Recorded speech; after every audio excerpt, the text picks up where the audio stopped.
আবিদিনকে তোমরা মেরে ফেলাইও না। তোমরা যদি আমার গায়ে হাত দাও আমি নানার কাছে নালিশ করব। এই কথা বলতে দেরি আছে গো বাবা।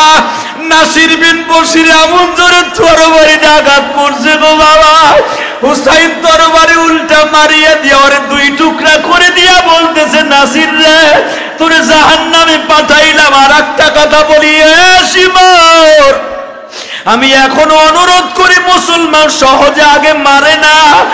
না না, তুমি যে হাউজে কাউসার নিয়ে বসে আছো, না না তুমি কি একবারও জানো না তোমার হুসাইনের পানির পিপাসা লাগলে তোমার জিব্বা মোবারক গালে দিয়া বলতা, হুসাইন রে জিব্বাটা সাদা দিয়া দেখ কোন কোয়ালিটির পানি তুই চাস।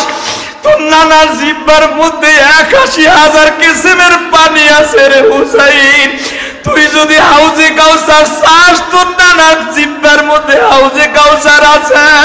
তুই যদি সরাবান্ত হুরা চাস, তোর নানার জিব্বার মধ্যে আছে। তুই যদি খাবার চাস, তোর নানার জিব্বার মধ্যে আছে। আরে আমার নানা এক এক কোয়ালিটির পানি, এক এক কোয়ালিটির খাবার এই হুসাইনের গালের মধ্যে পান করাইছে, খাওয়াইছে। এই মুখ দিয়ে বললাম তোমরা আমার গায়ে হাত দিও না। যদি পারো আমার স্ত্রীর তোমরা ইজ্জত নষ্ট কইরো না। আমার রুগ্ন আমি আবারও বলছি, আমি কিন্তু আমার নানার কাছে বইলে দিব। আমার নানা যুদ্ধের মাঠে ৩ বার পর্যন্ত রিকোয়েস্ট করার পরে না শুনলে যুদ্ধের মাঠে আমার নানা তরবারি ধরতো। আমার বাবাও আমাদের শিখাই দিয়ে গেছে। ও এই কুফা নগরীর প্রেসিডেন্ট আমার বাবা, এই ফালুজা শহর আবাদ করছে আমার বাবা, এই কারবালা থানার জেলার আবাদ করছে আমার বাবা, এই ফরাত নদীর পানির ফরাত নদীর পানিকে নিয়ন্ত্রণ করছে আমার বাবা। সমস্ত নদীর মধ্যেই নদীটার পানি মিষ্টি।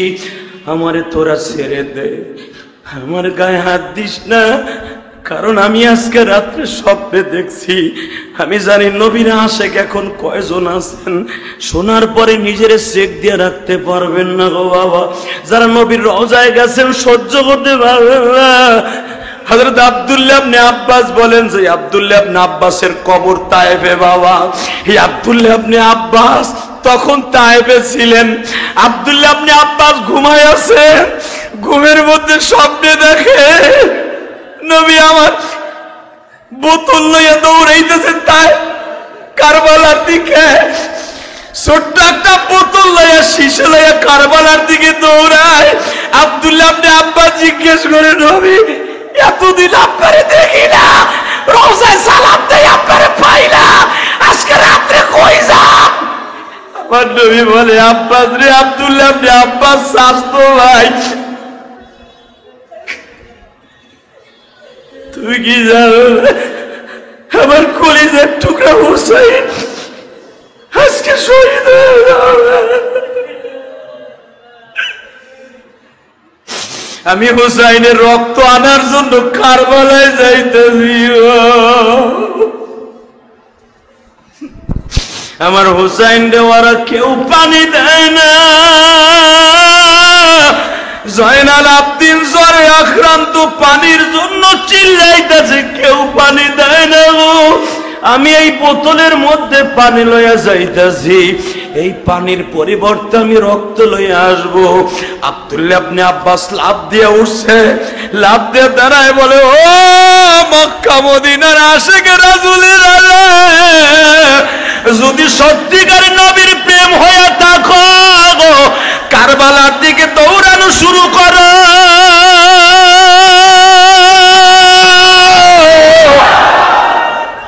নবী যদি কারবালায় দৌড়াইয়া যায় রে,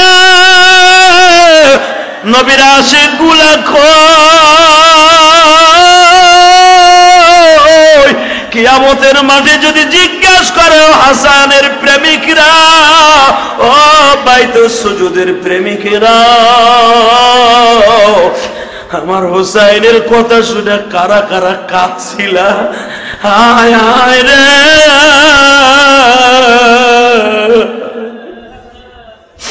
তোদের লয়া আমিন আবি জান্নাতে যায় হাসান আমার কলিজার বাদন জমিনে হুসাইন আমার নয়ন মনি জান্নাতে আল হাসান ওয়াল হুসাইনু সাইয়্যিদা শাবাবি আহলিল জান্নাহ আল ফাতিমাতু সাইয়্যিদাতু নিসাই আহলিল জান্নাতের লিডার আমার হাসান হুসাইন, মহিলা সেকশনের জান্নাতের সর্দারিনী আমার কলিজার টুকরা ফাতেমা।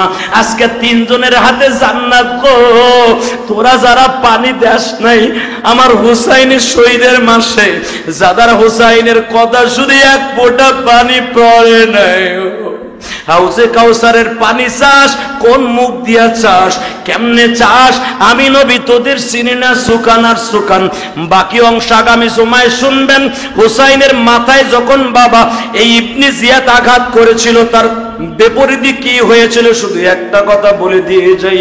এই পৃথিবীতে যা কিছু দেখেন গো বাবা সব কিছুর হিসাবে নেক্সট আল্লাহ বলবেন আল ফাতিমাতু সাইয়্যিদাতু নিসাই আহলিল জান্নাহ আল হাসানু ওয়াল হুসাইনু সাইয়্যিদা শাবাবি আহলিল জান্নাহ। আমার নবীর পবিত্র জবানের ঘোষণা, জান্নাতের গাড়ির ড্রাইভারের চাবিও থাকবে হাসান হুসাইনের হাতে।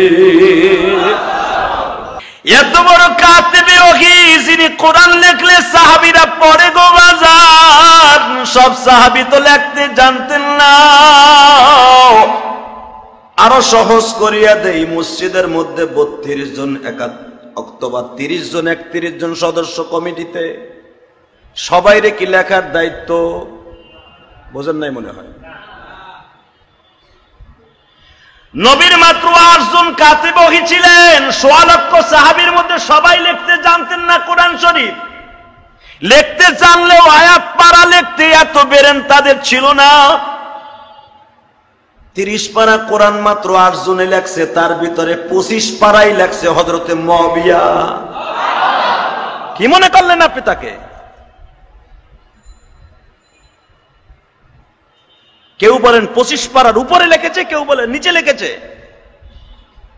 সেই মুয়াবিয়া হুসাইনের হাতে দিয়া বলে, এই শিশির মধ্যে আপনি কি পাইছেন? বলে কয়েকটা শাড়ি। হুসাইন আপনি জানেন এই শাড়িগুলা কার? আমি জানি না। এই শাড়িগুলা আপনার নানাজি।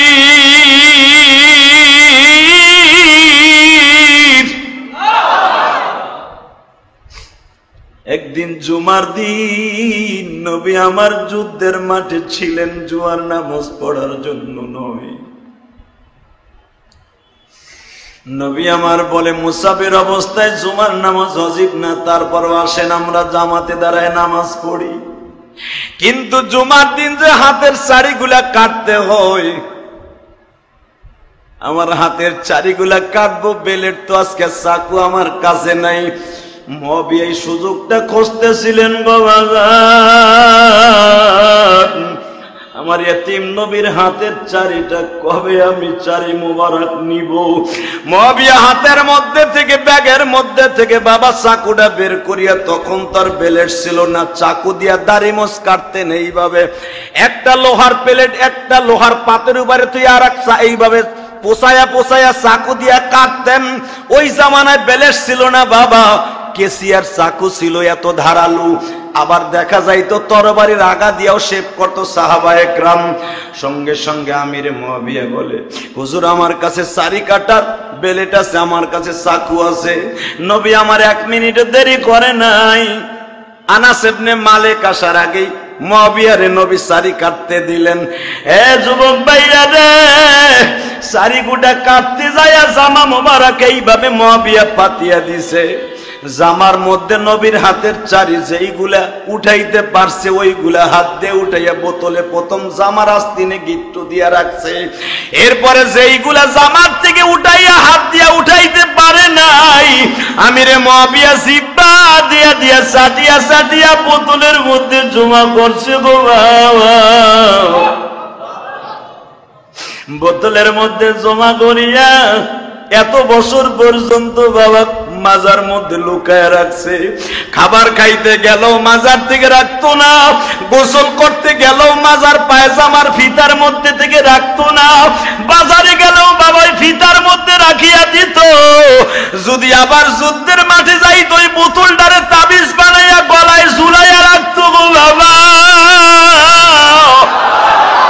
এক সাহাবী বর্ণনা করেন, যুদ্ধের মাঠে দেখি মুআবিয়ার বুকের মধ্যে কাপড় দিয়ে পেছানো একটা তাবিজের মতো বাঁধা। আমি টান দিলাম, সঙ্গে সঙ্গে আমারে বলে, এইটা ধরিস না, এটা আমার আখিরাতের পুঞ্জি, এইটা আমার আখিরাতের পুঞ্জি। জিজ্ঞেস করছে এইটা কি গো? এইটা এখন আমি বলবো না, এটা ইন্তেকালের আগে যে আমার সামনে থাকবে তারই বলিয়ে যাব। হুসাইনও কান্দে, মুআবিয়াও কান্দে গো বাবা। সঙ্গে সঙ্গে বলে, হুসাইন রে,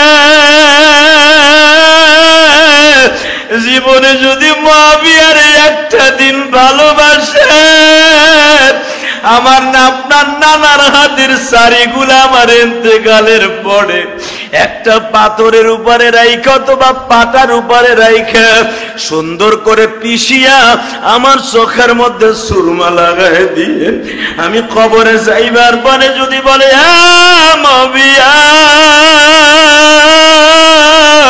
কোরআন লিখতে যায় হয়তো বেশি কম হয়ে যাইতে পারে, কোরআনের অক্ষর লিখতে যায় হয়তো বেয়াদবি হয়ে যাইতে পারে গো, আমার কোন আমল যদি কবুল না হয়, আপনার নানার এই শাড়ি মোবারক দিয়ে বলবো, মালিক রে,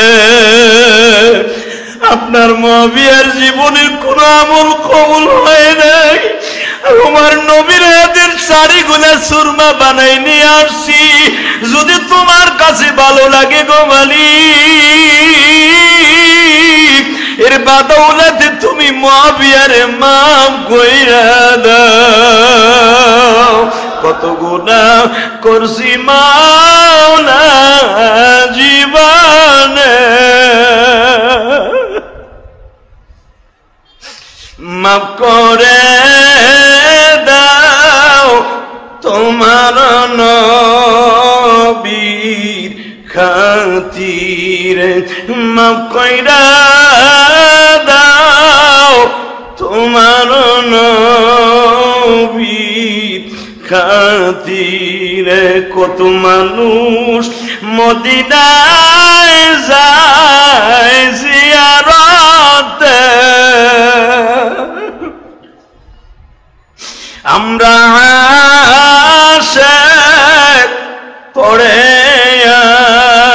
আসি বাংলাতে, আমরা আশিক পড়ে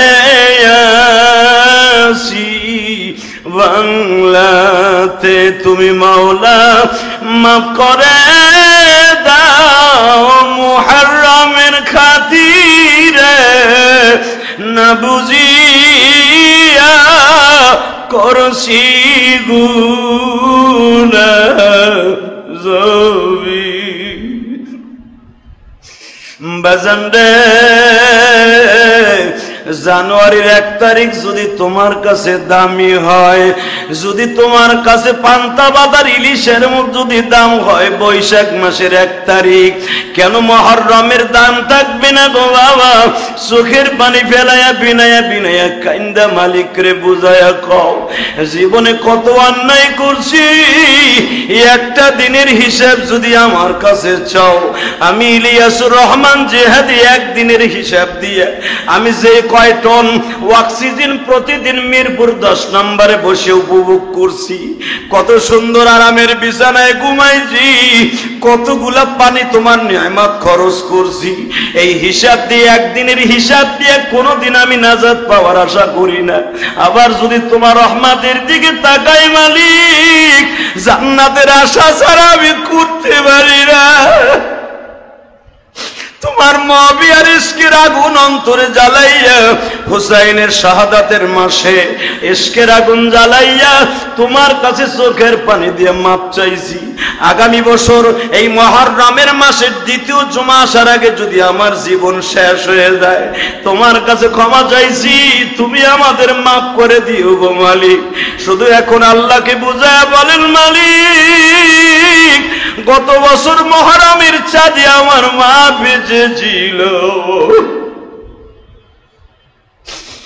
গত বছর মুহররমের চাঁদে আমার বাবাও বেঁচে ছিল, আজকে জনম দুঃখিনী মা বাবা বাইচা নাই। আগামী বছর আমার সন্তানও বলবে আমার বাবা নাই।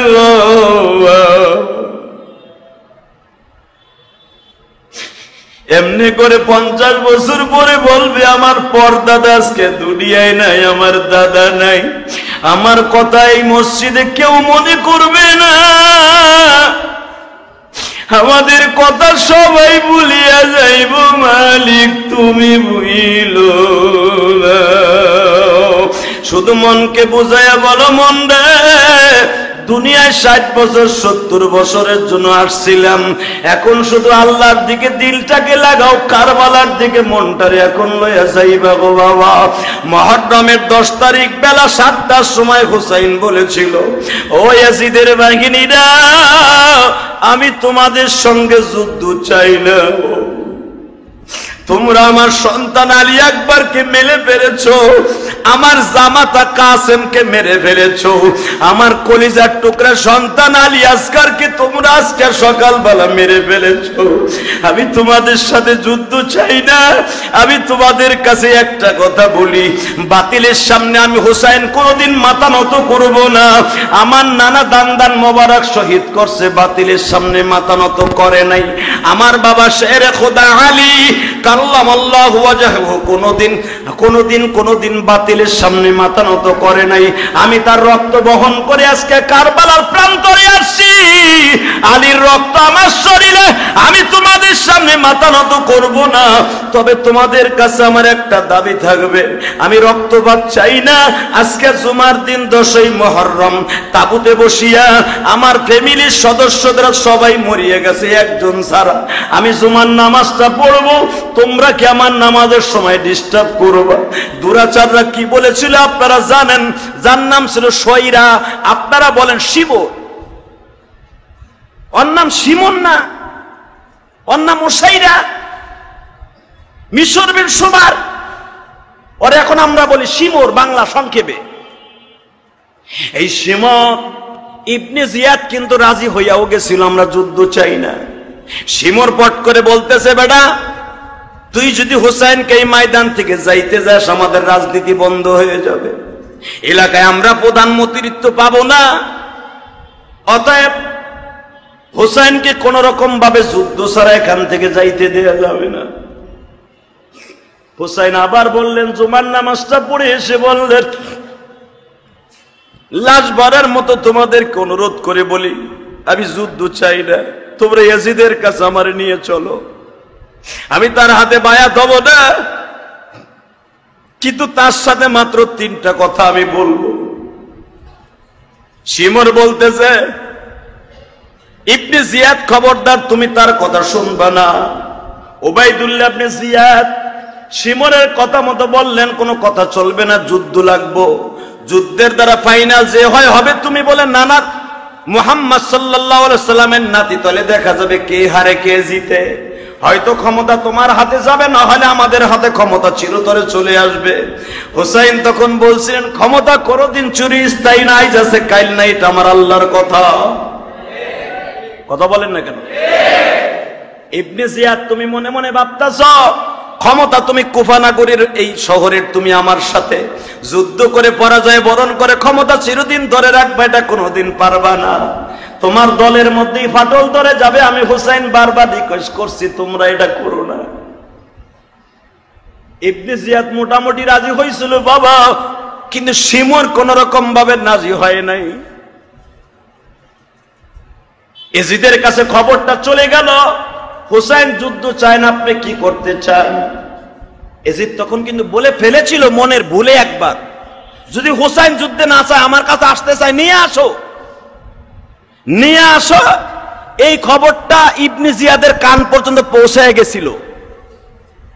ইবনে জিয়াদ মনে মনে ভাবলো, ওবাইদুল্লাহ ইবনে জিয়াদ মনে মনে ভাবলো, যদি হোসাইনের এসিদের এই কথাটা প্রকাশ পায় যে হোসাইনকে নিয়ে যাইতে বলেছে, হোসাইন এখানে বড় হয়ে যাবে, আমার রাজত্ব থাকবে না, এরা শেষ করতে হবে। ইবনে জিয়াদ, ওবাইদুল্লাহ ইবনে জিয়াদ, শিমর, আবি দাসাসা, এই চার শয়তানে এক জায়গায় বসে পরামর্শ করলো, হোসাইন জুমার নামাজ পড়ার অনুমতি চেয়েছে, অনুমতি দিব। আপনারা খেয়াল করবেন, যেদিনকে হোসাইনকে মারবে ওই দিনকে সকালবেলাও দোনো গ্রুপ হোসাইনের পিছনে ফজরের নামাজ পড়ছে। সুবহানাল্লাহ, জোরে বলতে পারলেন না?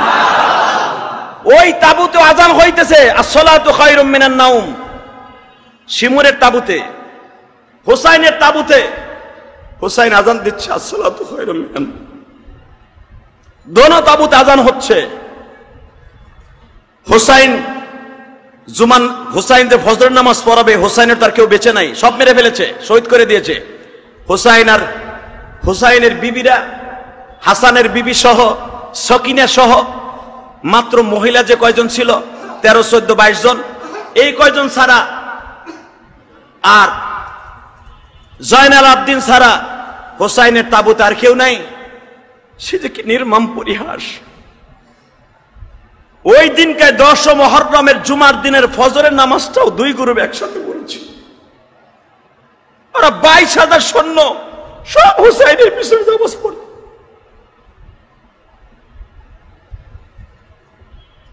কিন্তু নামাজ ঠিকই পড়ে, নামাজের ভিতরে এক একজন এক এক মন্তব্য করে। নামাজ শেষ, হোসাইন এটা তোর জীবনের শেষ ফজরের নামাজ, নামাজের মধ্যেই কইতেছে তারা। মনে রাখবেন, যারা হোসাইনের পিছনে নামাজ পড়ে আর এই মন্তব্য করে, এরা কোনোদিন নবীর প্রেমিক হতে পারে না।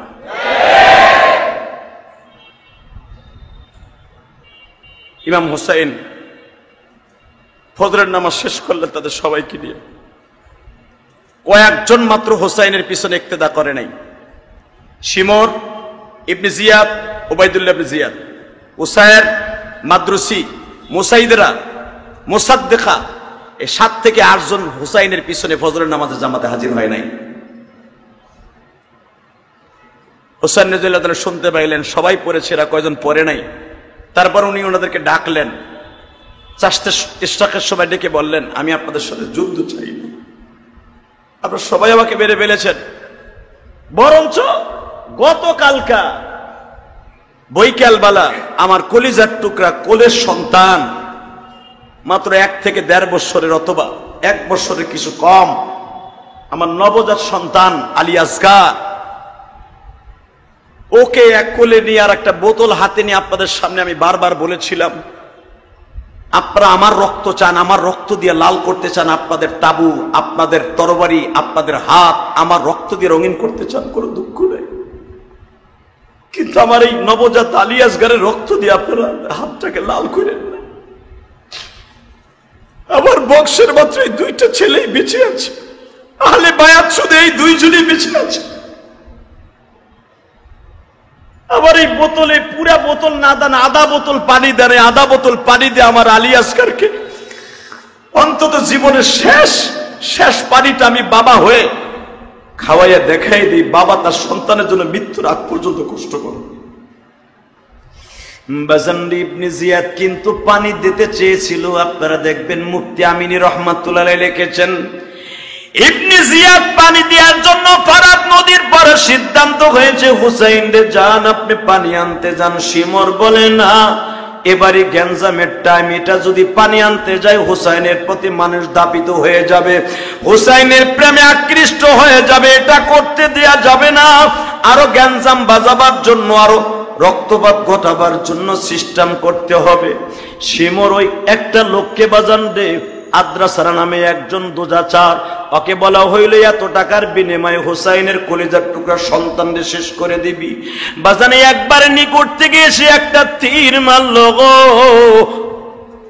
হুসাইন যখন এইভাবে বলতেছিলেন, এর ওসিলায় 1 বোতল পানি দাও। তোমাদের নেতা ইবনে জিয়াদ বলছে পানি দিতে, তোমরা কেন বলতেছো? এই যে দেখো আমার বাচ্চা এইভাবে হাতটা যখন উঁচা করছে, দুরাচার দূরের থেকে এমন ভাবে তীর নিক্ষেপ করছে, বাবা তীরটা এখান দিয়ে ডুইকা এখান দিয়ে বের হয়ে যায়। হুসাইন তীরটা টান দিতে দেরি আছে। ছোট বাচ্চার যে নরুলিটা আপনারা দেখতেছেন, তীরের মাথার সাথে নরুলিটা বের হয়ে আসছে। হুসাইন বলে, আলী আসগার রে, তোর বড় ভাই যেই রাস্তায় গেল তুইও চইলে যা রে বাবা। তোর দুলা ভাই কাসেম যেই রাস্তায় গেছে তুইও সেই রাস্তায় চলে যাও বাবা। বিবির হাতে আলী আকবরকে আলী আসগারকে তুলে দিয়ে বলে, জীবনের শেষ পানি খাওয়াই নিয়ে আসছি, আমি বাবা হিসাবে একজন ব্যর্থ বাবা। শহর বানু তুমি আমার মাফ করে দিও, তুমি একজন মন্ত্রীর মায়া, তুমি আমার মাফ করে দিও। তোমার দুইটি সন্তানই শাহাদাতের সুদা পান করলো, এখন তুমি শহীদের স্ত্রী হইবে, অপেক্ষায় থাকো। আর একটা জিনিস মনে রাখো, তোমার ছেলের দুনিয়ার কেউ পানি খাওয়াক বা না খাওয়াও, আমার নানা পানির হাতে গিলাস লইয়া দাঁড়িয়ে আছে। বাজান রে, মুহররমের মাসে হোসাইনের কথা বলতে হয়, তালি বলিয়া গেলাম, আপনারা মনে রাখবেন। এভাবে দুই একদিন চলে যাওয়ার পরই যেদিনকে হোসাইনকে শাহাদাতে সুদা পান করাবে, 10ই মুহররম বেলা 11টার সময় পুরা সৈন্য সামন্ত রেডি। ইবনে জিয়াদ, ওবাইদুল্লাহ ইবনে জিয়াদ, শিমর, দাসারা, বড় বড় নাসির বিন বশির, এরকম কয়েকজন দুরাচার তীর ধনুক নিয়ে রেডি। হোসাইনের সামনাসামনি ডাল নিয়ে রেডি। বেঈমানগুলা যখন সামনে আসবে, হোসাইন তারপরও রিকোয়েস্ট করে বলে, তোমরা আমার সাথে যুদ্ধ করো না, এই 10 দিন হয়ে গেল তাবুতে খাবার নাই, তোমরা ভুলে যাও না হাউজে কাউসারের দায়িত্ব আমার নানার হাতে। যেই কষ্ট আমার দিলা, ঠিকই আমার রক্তে তোমাদের লাল হবে হাত, তোমাদের তরবারিতে লাল হবে তোমাদের তরবারি, কিন্তু আমি কিন্তু আমার নানার কাছে যাই এই বলে দিব, আমার নানার কাছে আমি বলে দিব, মা খালাকতুল জিন্না ওয়াল ইনস ইল্লা লিয়াবুদুন, একমাত্র কেবলই মাত্র আমার ইবাদতের জন্য বানিয়েছে, কিন্তু বান্দা আমি তোমাদের মতো না। আমি আল্লাহর সাথে গাদ্দারি করো, নাফরমানি করো, তারপর আমি তোমাদেরকে খাবারটা কেড়ে নেই না। তুমি যেই বাড়িতে বসবাস করছো, আমি আল্লাহ ইচ্ছা করলে ভূমিকম্প দিয়ে ওই বাড়িটাকে ধ্বংস করে দিতে পারি, পারে কি পারে না? আমি ইচ্ছা করলে তোমার এই সুন্দর খাসা থেকে এমন একটা জায়গায় ট্রাভেল দিয়ে দিব, তুমি কল্পনা করতে পারবা না। তোমার এই সুন্দর খাসার মধ্যে থেকে একটা খাসার রড আমি লুজ করে দেব, সারা জীবন ডাক্তার দেখাইয়া ওষুধ খাওয়াইয়া ওই খাসার রডকে ঠিক করতে পারবা না। কথাটা কে বলেছেন? আল্লাহ। মানুষ যদি এতটুকু বুঝতো যে আমার এত সুন্দর গঠন দিয়েছেন আমার আল্লাহ, এত সুন্দর বডি দিয়েছেন আমার আল্লাহ, এটা আল্লাহর কাজেই আমি লাগাই, কয়দিন বা বাঁচবো, ওই মানুষটার কোনোদিন খারাপ কাজ করতে পারে না, তাকে মারিয়াও খারাপ কাজ করাইতে পারবে না। কথা বলেন না কেন? যখন মানুষ পাশ্চাত্যের পিছনে পড়ে, টাকার মায়ায় পড়ে, অহংকারে, গাম্ভীর্যতায়, ক্ষমতার দাপটে মানুষ তখন আল্লাহকে ভুলে যায়। আর এই কথাটা তখনই তার মনে পড়ে যে হায় হায় জীবনটা কি করলাম, আমার সাথে বন্ধু বান্ধব চলাফেরা করতো, অনেকেই চলে গেছে কবরে, একই মায়ের গর্ভ থেকে ভূমিষ্ঠ হয়ে আসলাম, আমার ছোট ভাই আমার আগে কবরে চলে গেল, ছোট ভাইয়ের ঘর বাড়ি পড়ে আছে, বিবিরাও পড়ে আছে, ছেলে মেয়েও পড়ে আছে, আমার ভাইটা নাই, আমিও একদিন থাকবো না। কথা ঠিক না? একসাথে স্কুল জমানায় কাজ করছি, চাকরি করছি, আজকে সে নাই, তার টেবিলে আরেকজনে বসে, আমিও একদিন থাকবো না, আমার টেবিলে আরেকজন বসবে। যদি এতটুকু আপনি চিন্তা করেন, আপনার কাউকে বলতে হবে না, কোনো হুজুরের বয়ান করে বুঝাইতে হবে না যে আপনি পাপের কাজ ছেড়ে দেন, এটা আমার বুঝাইতে হবে না, আপনি নিজেরটা নিজেই বুঝবেন, ঠিক না? মানুষ তখনই অমানুষ হয়ে যায়, মানুষ তখনই অমানুষ হয়ে যায় যখন মানুষের ভিতরে তিনটা জিনিস বিরাজ করে। কয়টা? আল্লাহ পাক বলেন কয়টা? মনে রাখবেন। মানুষ তখনই জানোয়ারের চাইতে খারাপ হয়ে যায়। আল্লাহ কোরআনে বলে বালহুম আদল উলাইকা হুমুল গাফিলুন। ও নবী, আপনি বলে দেন ওরা চতুষ্পায় গরু, শ্রীগল, কুত্তা, বিলাইয়ের চাইতে খারাপ, শুয়ারের চাইতেও খারাপ। বালহুম আদল। আল্লাহ কত নিকৃষ্ট কথা বলেছে আপনি কল্পনা করতে পারবেন না। আমি তো সুন্দর ভাষায় বলছি, আল্লাহ তার চাইতেও খারাপ ভাষায় বলছে। ওরা চতুষ্পায় ঘৃত প্রাণের চাইতেও সে খারাপ। উলাইকা হুমুল গাফিলুন। আল্লাহ বলেন তখনই মানুষ জানোয়ারের চাইতে খারাপ হয়ে যায় যখন মানুষের ভিতরে তিনটা জিনিস প্রভাব পায়। এক নম্বরে হলো তার অহংকার। এক নম্বরে কি? জোরে কোন? এই অহংকারটা আসে আবার দুইটা জিনিসের কারণে। সেটা হলো তার মালের অহংকার, ঠিক না বেঠিক? একটা রিক্সা চালক দেখবেন, সে যতই তার ভিতর অহংকারী অহমিকা আসুক না কেন, তার এটা লাস্টিং করবে না। ভাই আমি কি অহংকার দেখাবো, রাত পোহাইলে আমার প্যাডেল মারতে হয়, পেটের ধান্দায় রাস্তায় বের হতে, আমি তো এসির মধ্যে থাকতে পারি না, অহংকার দেয় লাভটাই বাকি। সে নিজের একটা বুঝ দিয়ে ভালো হয়ে যাবে। কিন্তু যাদের পয়সা আছে দেখবেন এদের অহংকার কমে না, আরো বাড়ে। হ্যাঁ, ও সভাপতি, ও সভাপতি, ও সেক্রেটারি, ও সহসভাপতি, ওই জেহাদি সাহেব, ইমাম সাহেব, ও মানুষ, আমিও মানুষ, ওর চাইতে আমার কম কি? ভিতরে যখন আপনার গরম এসে যাবে 100%, তখন আপনার অহংকারটা দূর করতে পারবেন না। দুই নম্বরে হলো মানুষ জানোয়ারের চাইতে বেশি খারাপ হয়ে যায় তখনই যখন মানুষ গুনাহকে ডিভাইডেড করতে পারে না। কোনটা হালাল কোনটা হারাম, কথা বলেন না কেন? কোনটা সুদ কোনটা ঘুষ, একই টাকা, টাকা কিন্তু একই, দুই হাত দিয়েই আপনি টাকা নিছেন, টাকা গুনতে কিন্তু দুই হাতই লাগে না, এক হাতে লাগে। টাকা গুনতে কয় হাত লাগে?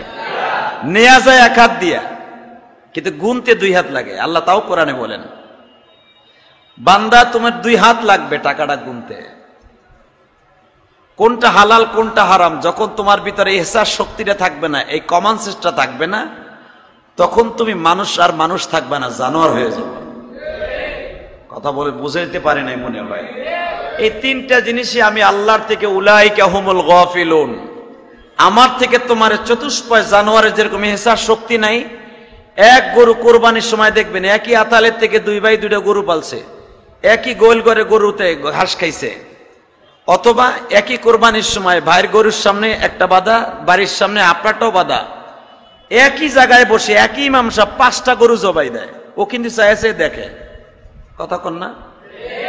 একই রোডের ভিতরে 100 গরু কোরবানি হয় না, ও কিন্তু দেখে, ও দেখে, ও দেখতেছে যে আমার সামনে আমারও একটু পরে পাড়াই ধরে জবাই দিব, ডন কেয়ার। এই কথা আল্লাহ কোরআনে বলছে বালহুম আদল। সে তখনই চতুষ্পয় জানোয়ারের সাথে খারাপ হয়ে যাবে যখন এই তিনটা জিনিস তার ভিতরে প্রভাব পাবে। গরু যেরকম গরুর সামনে জবাই দিচ্ছে, ওর ভিতরে কোনো ইচ্ছা শক্তি নাই, খেয়ালই নেই। ঠিক আপনার বাবাকে আপনি দাফন করছেন, আপনার ছোট ভাইরে দাফন করছেন, আপনার ভিতরে ইচ্ছা শক্তি নেই। যেরকম একটা জাপড়ি দিয়া, অমন একটা চাটাই দিয়া আমরাও জীবনের সর্বশেষ বিদায় দিয়ে দিবে, ঠিক না বেটি? কে বা হবে সঙ্গে আমার কাপনে, কে বা হবে সঙ্গে আমার কবরে, কে বা হবে সঙ্গে আমার পশুরাতে, আল্লাহ সাড়া বান্ধব নাই রে দে আল্লাহ ছাড়া বান্ধব নাই রে দেখিবে ইয়াউমা লা ইয়ানফাউ মালু ওয়ালা বানুন ইল্লা মান আতাল্লাহ বিকলবিন সালিম। আল্লাহ বলতেছেন কোরআনে, তোমার কেউ নাই, একমাত্র আছি কে? ইল্লা মান আতাল্লাহ, একমাত্র আমি আছি, আর কেউ না তোমার বন্ধু। যাদেরকে তুমি বন্ধু ভাবছো, যাদের কারণে পাপকে পাপ মনে করো নাই, গুনাহকে গুনাহ মনে করো নাই, একজনকেও তোমার সাথে পাবা না। সাথে পাইবা কাকে? আর একটা জিনিস তোমার সাথে পাইবা, সেটা হলো নেক আমল আর বদ আমল। বুঝাইতে পারে নাই মনে হয়। এজিদ সংক্রান্ত আপনারা জানেন, 10ই মুহররম কত কথা হইল, কত কিছু করলো, সোয়াবিন নিয়েতে লেগে কিন্তু করছে। আমি গতকালকে আমার একজনে দেখাইলো ফেসবুকে, মনে হয় শিয়া সম্প্রদায় হবে সম্ভবত, চাকু মারছে তার পিঠের উপরে। গরুর রান যেরকম পোজ দিয়া, চাকু দিয়া, খুর দিয়া পোজ দিলে যেরকম গোস্তটা, রানের গোস্ত হা হয়ে যায়, পিঠটা সেরকম 2 ভাগ হয়ে গেল। 3 জনে আবার ওটার সাইপা ধরলো, সাইপা ধরে হসপিটাল নিয়ে গেল। সি সি সি সি, বলেন এটা কি শরীয়ত? হালাকে কোরআন শরীফ এবং বুখারীর প্রত্যেকটা বর্ণনার ভিতর এসেছে, যেই জিনিসে তোমার বডির ক্ষতি হবে, যেই জিনিস খেলে বডির ক্ষতি হবে, যেই জিনিস আমল করলে বডির ক্ষতি হবে, ওই জিনিস আমি আল্লাহ তোমাকে করতে বলি নাই, কাজটা খাইতেও বলি নাই। হুসাইন রাদিয়াল্লাহু তাআলা আনহু শাহাদাতের সুদা পান করছেন এই মাসের 10 তারিখে, বেলা 1টা বা 1:30টার সময়। জুমার নামাজ উনি তাঁবুতে পড়েছেন। 72 জন মানুষ ছিলেন, তার ভিতরে শুধু পুরুষ একজন বেঁচে ছিলেন, তার নাম জয়নাল আবেদিন রাদিয়াল্লাহু তাআলা আন। জয়নাল আবেদিন কিন্তু আমার নবীকে দেখেন নাই। সাহাবীদের শানেই শুধু রাদিয়াল্লাহু তাআলা আনহু প্রকাশ পাবে, কিন্তু জয়নাল আবেদিন কিন্তু তার হুসাইনের নানাকে দেখেন নাই। কেন? সে যে সাহাবীর হাতে কালেমা পড়েছে, সাহাবীর সন্তান, এই জন্য তাকে রাদিয়াল্লাহু তাআলা আনহু বললাম। তাবি যাদেরকে বলা হয়, যারা সাহাবীদের কাছে কালেমা পড়ছেন, জয়নাল আবেদিন কিন্তু তাবি। কিন্তু একমাত্র 72 জন মানুষের মধ্যে জয়নাল আবেদিন শুধু বেঁচে ছিলেন, আর সব পুরুষগুলা মারা গেছে। আর আপনারা জানেন, সেই কারবালার প্রান্তরের সেই ঐতিহাসিক আলোচনা পৃথিবীর বিরল, যে আলোচনা আজও পর্যন্ত কোনো মুফাসসির লিখতে গিয়ে, করতে যাইয়া তার নিজেকে চেক দিয়ে রাখতে পারে নাই। মুফতি আমিনী রহমাতুল্লাহ আলাইহি একটা বই লিখেছেন কারবালা সম্পর্কে। আপনারা কারবালা সম্পর্কে বিশেষ সুন্দর একটা বই আছে, এটা সমস্ত শয়তানি কথা, এটা পড়বেন না, খবরদার, এটা পড়া হারাম, ডাইরেক্ট হারাম, বিশেষ সুন্দর। আর এই বইটা যে লিখেছেন, আপনারা জানেন সোনাবানের পুঁথি যে লেখছে, লেখক কিন্তু সে এ আলেম না, যে এই যে বিশেষ সুন্দর যিনি লিখেছেন, এদিনে একজন আলেম না। উলামা একরাম যেটা লিখেছেন কারবালা সম্পর্কে, মুহররম সম্পর্কে, ওইটা পড়বেন, তাতে আমলের স্পিরিট বাড়বে। তাহলে ওইগুলা পড়লে আপনার সব শেষ হয়ে যাবে। কারণ হুসাইন রাদিয়াল্লাহু তাআলা মারা গেছেন 61 হিজরিতে, মুহররমের 10 তারিখ, অর্থাৎ আমার নবীর 61 বছর পরে হুসাইন রাদিয়াল্লাহু তাআলা মারা গেছেন, শাহাদাতের সুদা পান করেছেন। কিন্তু এখানে বুঝতে হবে, হুসাইন রাদিয়াল্লাহু তাআলা এমনই একজন সাহাবী ছিলেন যার চেহারার সাথে হুবাহু আমার নবীর চেহারার মিল ছিলেন। হুসাইন আর হাসান 2 ভাইয়ের 2টা কোয়ালিটি ছিলেন।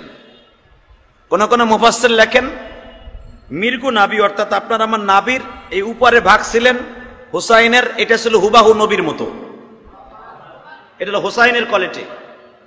আর হাসানের কোয়ালিটি হলো নাবির পরের থেকে নিয়ে নবীর পা, নবীর পেট, নবীর হাতের চাড়ি, এই নাবির নিচের টুক ছিলেন হযরতে হাসানের মতো।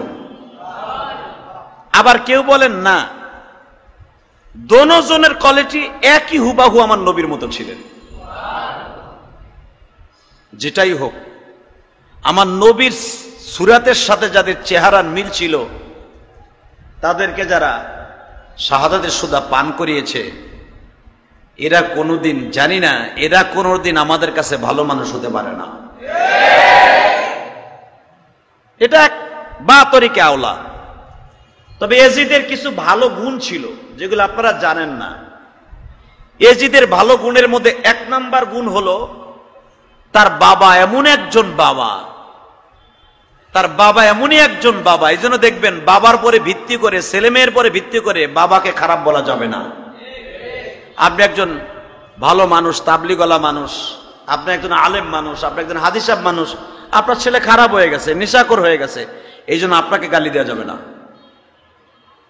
এটাকে গালি দেওয়া যাবে না, তখন নবীদেরকে গালি দেওয়া হবে। কারণ অধিকাংশ নবীর বাবা ইহুদি ছিলেন, অধিকাংশ নবীর বাবা। জাতির পিতা ইব্রাহিমের বাবা তারেক আজর, মৃত্যুর আগ পর্যন্ত ইব্রাহিম চেষ্টা করছে, কালেমা পড়ে নাই। সব বাদ দেন, আমার নবীর বাবা নিয়ে ইখতিলাফ আছে। তারে যারা পালছে, খাওয়াইছে, যাদের ইনকাম দিয়ে খাওয়াইছে, নবুয়াতির আগ পর্যন্ত, বিবাহের আগ পর্যন্ত নবীরে যিনি খাওয়াইছেন, আবু তালেব, বিবাহের মোহর সুদ্ধা দিয়ে দিছে নিজের পকেটের থেকে। নিজের আপন চাচা নিজের মোহর দিয়ে দিছে। খাদিজার বিয়ার মোহর কিন্তু আবু তালেব দিছে, নবীর কাছে একটা টাকাও ছিল না। এর দ্বারা বোঝা যায় ছেলের মোহর বাবা দেয়া জায়েজ আছে।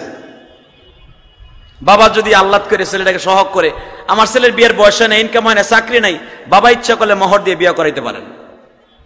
যে মামার নবীরে করিয়েছেন জীবনের প্রথম বিয়া, মা খাদিজার সাথে মোহর দিয়ে দিয়েছেন আমার নবীর চাচা। সুবহানাল্লাহ। আমরা কি দেখি, আরে ছেলে কি ইনকাম করে, ছেলের কয় টাকা ইনকাম হয়েছে তাই দেখো। আরে ভাই, আজকা তার ইনকাম নাই, আল্লাহ তাকে শিল্পপতি বানাইতে পারে। আর এটা আল্লাহর ওয়াদা, আল্লাহ নিজে ওয়াদা করেছেন, যখন যেই রাতের থেকে তুমি বিয়ে করবা, আমি আল্লাহ ওই রাতের থেকে তোমার ওই বিবাহিত পুরুষকে বড়লোক বানানো শুরু করব। কোরআনের এই আয়াত তো আপনি দেখেন না, খালি দেখেন ওই যে ওমা মিন দাব্বাতিন ফিল আরদি ইল্লা আলাল্লাহি রিজকুহা, ওই পোলা রেজেক কয় টাকা কামায় তাহলে মায়ে বিয়ে দিমু না। যেই মা বাবা দেখবেন ছেলে দেখে, সচ্চরিত্রবান ছেলে দেখে বিয়ে দিবে, তার মেয়ে সুখী হবে। আর বলদ চরিত্র, আলহামদুলিল্লাহ অনেক বড় লোক দেখে বিয়ে দিচ্ছেন, দেখবেন শান্তি নাই, আছে না নাই? হালাকি একটা গরিবের ছেলের কাছে দিচ্ছেন, কিন্তু তার শিক্ষা আছে, আল্লাহ তাকে বিয়ার পরে 1 মাস পরে একটা জবের ব্যবস্থা করে দিয়েছেন সরকারি, অথবা একটা কোম্পানির জব আল্লাহ করাই দিয়েছেন। হালাকি আল্লাহ কোরআনের কথা, ডাইরেক্ট কোরআনের আয়াত, যেদিন থেকে তুমি বিয়ে করবে সেই রাতের থেকে আমি তোমারে বড় লোক বানানোর জিম্মাদার আমি আল্লাহ স্বয়ং নিজে নিয়ে নিলাম। এই আয়াতের পরে আমল করেন, দেখবেন শান্তি হবে ইনশাআল্লাহ। তো আমার নবীর জীবনে, নবীতে 1 টাকাও নাই, মাজনের পয়সাও নাই নবীর কাছে। মোহরের টাকাটা দিয়ে দিলেন খাদিজার হাতে। খাদিজার কি কমা ছিল না, কিন্তু মোহর দেয়া যে ফরজ এটা নবী বুঝিয়ে দিলেন। মোহরের টাকা দিলেন চাচা। ঠিক ইব্রাহিম আলাইহিস সালামের বাবা চেষ্টা করেছেন, পারেন নাই, এই জন্য নবীকে খারাপ বলা যাবে? বলেন না কেন? যাবে না। এজিদের বাবা এমনই একজন সাহাবী, আপনি শুনলে আশ্চর্য হয়ে যাবেন। 30 পারা কোরআনের ভিতরে মুয়াবিয়ার হাতে 25 পারা নিজে লিখেছেন। 25 পারা কোরআন মুয়াবিয়ার হাতের লেখা। কাতেবে ওহী মুয়াবিয়া। ইয়াজিদ সংক্রান্ত অনেকে ওয়াজ করতে যায়, অনেকে আমল করতে যায়, হুসাইনের ভালোবাসা দেখাইতে যাইয়া চিরতরে জাহান্নামের খাতা নাম তুলে না, এটা জানেও না। আমিরে মুয়াবিয়া এমন একজন সাহাবী, সে জানে যে আমার এই ছেলে দুষ্ট হয়ে যাবে, আমার এই ছেলে কুলাঙ্গার হয়ে যাবে। আপনার যেই ছেলে দেখবেন খারাপ হবে, ওই ছেলে ক্লাস 5 থেকে খারাপ হওয়া শুরু করে, ওই ছেলে ক্লাস 2 থেকে বাবার সাথে বেয়াদবি শুরু করে। আমিরে মুয়াবিয়া জানতেন আমার এই ছেলে দুরাচার হয়ে যাবে এবং ওর হাতে আহলে বায়াত লাঞ্ছিত, বঞ্চিত, পদদলিত, নিষ্পেষিত হবে, এটা আমিরে মুয়াবিয়া জানতেন। এই জন্য উনি ওনার খেলাফতের সময় হযরত আলী রাদিয়াল্লাহু তাআলা শাহাদাতের সুদা পান করার পরেই খেলাফতের দায়িত্ব আসলো আমিরে মুয়াবিয়ার হাতে। ইয়াজিদ মুয়াবিয়া ইন্তেকালের আগে বলে গেল, আব্বা আমারে খেলাফতে দিয়ে যান। মুআবিয়া রাদিয়াল্লাহু তাআলাকে আপনি খারাপ বলেন, খবরদার এটা কখনো বলেন না আমার শিয়া ভাইরা, কখনো করেন না, খবরদার মুআবিয়ারে গালি দিয়েন না, চির জাহান্নাম লিখে নেবেন। মুআবিয়া এমন একজন সাহাবী, যখন ছেলে আসছে দলিল লইয়া, আব্বা আপনি আমার এখানে লিখে দিয়ে যান, আপনার পরে আমি খলিফা। আমিরে মুআবিয়া বলছিল, তোরে খেলাফত তো দূরের কথা, তুই যদি আমার হাতের এই কলমটাও চাস, এই কলমটাও তোকে আমি দিব না, কারণ তোর হাতে আমার নবীর কলিজার টুকরা আহলে বায়াত অপমানিত হবে।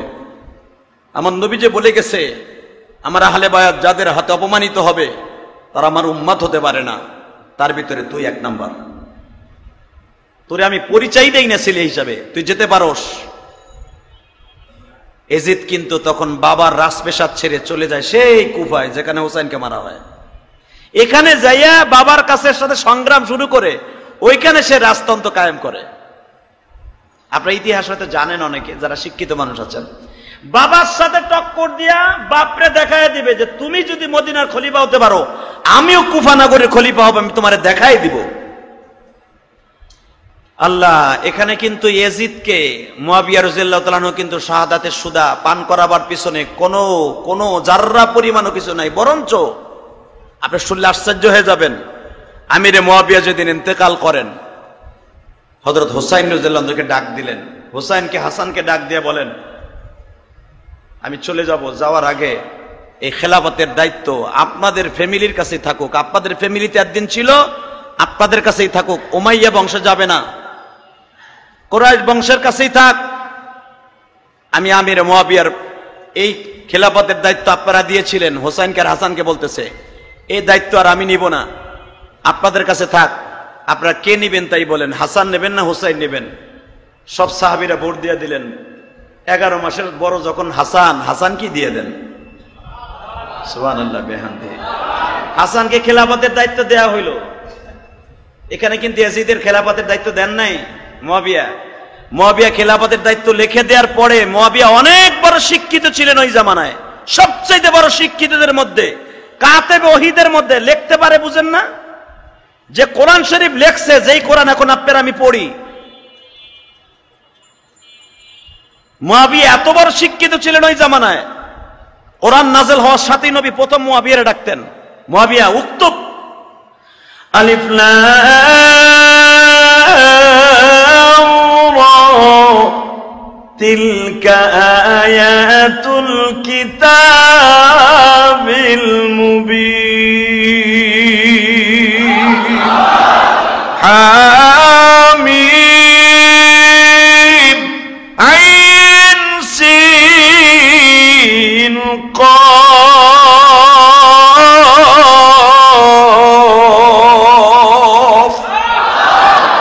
এই শব্দগুলোকে কোরআন শরীফের আয়াতের সূরার শুরুতে আছে, দেখবেন অনেক সূরায় এই শব্দগুলোকে বলে হরফে মুকাত্তাআত, যেই শব্দের অর্থ স্বয়ং আল্লাহ ছাড়া পৃথিবীর কোন নবীও জানে না।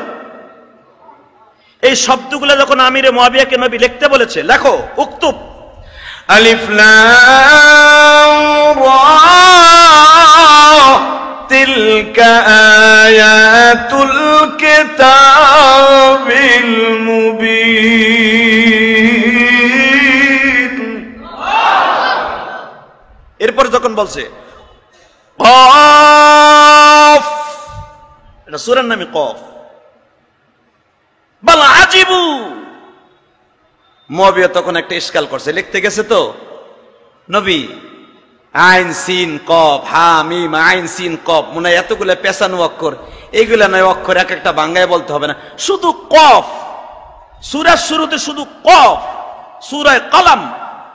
হুজুর এ কফ মানে কি? আমার নবী বলে মুরাদি বিযালিক আল্লাহু আলামু বিমুরাদি বিযালিক, শুধু এতটুকু বললেন, আল্লাহু আলাম বিমুরাদি বিযালিক। এই কফ শব্দের অর্থ, এর উদ্দেশ্য আমি জানি না, কে জানে? আল্লাহু মুরাদু বিযালিক, আমি জানি না, আল্লাহু আলাম বিযাতিস সুদূর, তিনি জানেন। তখন দরদর করে আমি মুআবিয়া কাঁদতেছে, আমিরে মুআবিয়া রে, ইয়াজিদ সংক্রান্ত কথা বলতে যাইয়া খবরদার, তার বাবার উপরে জাররা পরিমাণ যদি কেলেম চলে আসে, আপনি বেঈমান হয়ে কাফের হয়ে মরবেন। আইন সিন কফ হা মিম, নবী বলে আল্লাহু আলাম বিমুরাদু বিযালিক, এর উদ্দেশ্য আমি জানি না, এর অর্থ আমি জানি না, এর মানা কে জানে? আমির মুয়াবিয়ার মুখটা বন্ধ হয়ে গেল, আর কোনদিন প্রশ্ন করেন না। নবী যা বলতেন তাই লিখতেন আমির মুয়াবিয়া। এবার দিলটাকে নরম করে দিবেন। আজকে জিদ সংক্রান্ত কথা বলতে যে মুহররমের চাঁদে খবরদার কখনো মুয়াবিয়াকে আপনারা গালি দেওয়ার চেষ্টা করবেন না। মুয়াবিয়া রাদিয়াল্লাহু তাআলা আনহু হুসাইনের হাতের মধ্যে একটা কাঁচের বোতল দিলেন।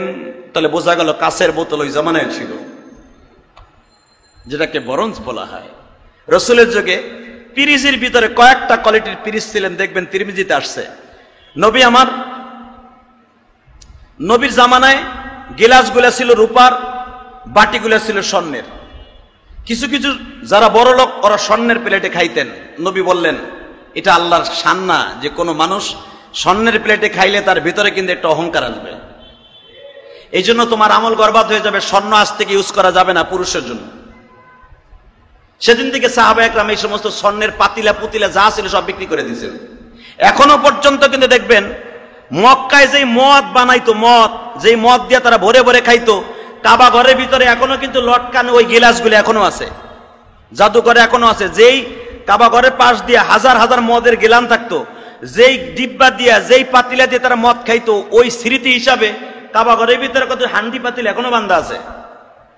এই যে 2015 সালে সরাই ফেলছে ওখান থেকে, 2015 সালে কাবা ঘরের ভিতর থেকে ওই হান্ডি পাতিল গুলো সরাই ফেলছে, তা নাহলে এতদিন পর্যন্ত ছিল।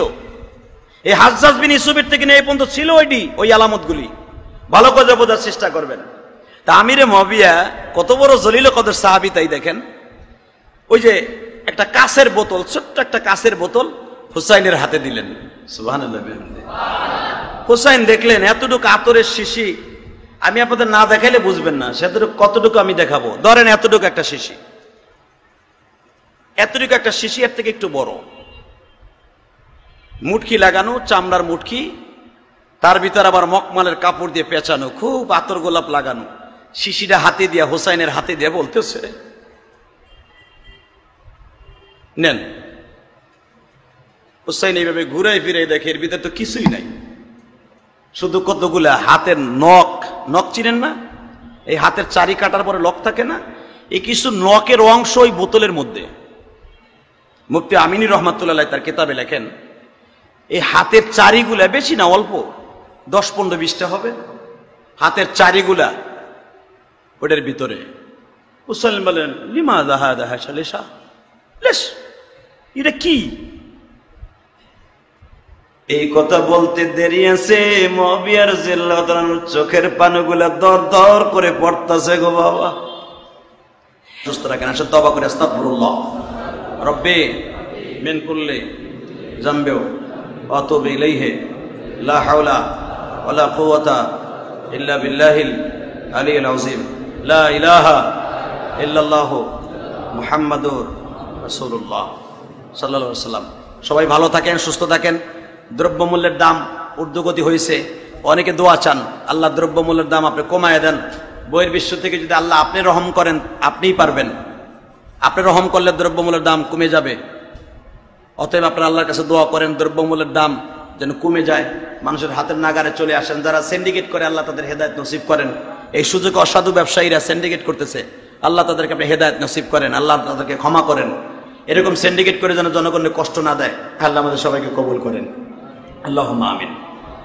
ربنا ظلمنا أنفسنا وإن لم تغفر لنا وترحمنا لنكونن من الخاسرين اللهم اغفر لنا ولوالدينا رب ارحمهما كما ربياني صغيرا وملي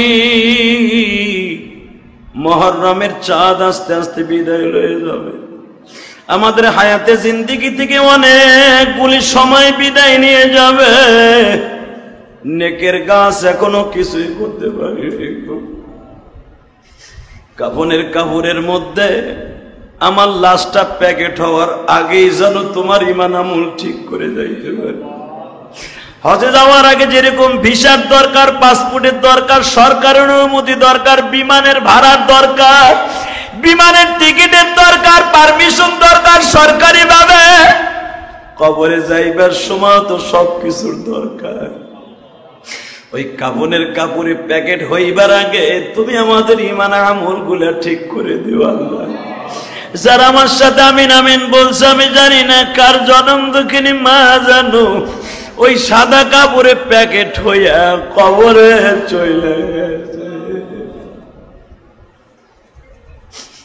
আল্লাহ প্রত্যেকের বাবা মায়ের কবরটা জান্নাতের বাগান বানায় দিও আল্লাহ। অনেকের বিবি চলে গেছে, সন্তান চলে গেছে, অনেকের মা বাবা চলে গেছে আল্লাহ। যারা দোয়া চেয়েছে আবুল হাশেম সাহেবের ফ্যামিলি সহ, ছাত্র ফরাজির মা সহ, আয় আল্লাহ তাআলা নাইম সাহেবের বাবা অসুস্থ, আরো যারা দোয়া চেয়েছে, আমার এক ভাই, আমার মসজিদে দ্বিতীয় তলার টাইলস লাগানো হচ্ছে, এক ভাই একটা টাইলসের দাম দিছে, দিয়া বলে হুজুর আপনার মায়ের মসজিদে আমার মা গত বছর মুহররমে বেঁচে ছিল, আপনার মায়ের মসজিদে দিলাম, এই মসজিদে তো প্রতি জুমাই দেই হুজুর, আমার মায়ের জন্য একটু দোয়া করেন হুজুর। আমি তার জন্য দোয়া করে আল্লাহ তার মাকে আপনি মাফ করে দেন, মুহররমের চাঁদে তার মায়ের কবরটা জান্নাতের বাগান বানায় দেন। আল্লাহর অনেকে দূর দূরান্ত থেকে দোয়া চেয়েছে, মানিকগঞ্জ থেকে, লন্ডন থেকে, কানাডা থেকে, অস্ট্রেলিয়া থেকে, ইটালির থেকে। তোমার কত পাগল কাঁদে আর শুক্রবারে দোয়া চায়। হুজুর অনেক কষ্টে আছে, সৌদি আরব থেকে অনেক বাইরে দোয়া চায়, কাজ নাই, খাবার নাই, তাবুর মধ্যে বসে বসে কান্দে আর দোয়া চায়। আল্লাহ যেখান থেকে দোয়া চাইছে, যারা অসুস্থ তাদের আপনি সুস্থ বানায় দেন, যাদের ব্যবসা বাণিজ্য খারাপ বরকত দিয়ে দেন, যাদের শরীর অসুস্থ সুস্থ বানায় দেন। লন্ডন থেকে তোমার এক পাগল দোয়া চেয়েছে তার ছেলে মেয়ের জন্য, বাবা মায়ের জন্য, প্রত্যেকের বাবা মাকে আপনি মাফ করিয়ে দেন, যারা অসুস্থ আছে সুস্থ বানায় দেন। আল্লাহ এই মাদ্রাসার ছাত্রদের সামনে পরীক্ষা, এই মাদ্রাসার ছাত্র শিক্ষক হাফেজ সাহেবদেরকে কবুল করিয়ে নেন, তাদের বাবা মাকে মাফ করিয়ে দেন। এই মসজিদের সমস্ত ইমাম খাদেম মুয়াজ্জিন সাহেবকে কবুল করিয়ে লন আল্লাহ। কমিটি বৃন্দ, বর্তমান কমিটি, জায়গাদাতা সহ আরো যারা আছে তাদের সবাইকে মাফ করে দেন। সকলের মা বাবার কবরটা জান্নাতের বাগান বানায় দেন। যারা এখানে দান করে আল্লাহ তাদের সবাইকে দানগুলি কবুল করে নেন। আমার ভাইদের মনের আশা পুরা করে দেন। প্রত্যেকটা দানশীল ভাইদেরকে আপনি মাফ করে দেন। ওয়াসাল্লাল্লাহু তাআলা আলা খায়রি খালকিহি মুহাম্মদ ওয়া নূরি আরশি সাইয়্যিদিনা মাহবুব বিরহমাতিকা আরহামার রাহিমিন। যার যার স্থানে দাঁড়িয়ে চার রেখাত সুন্নাত পড়েন।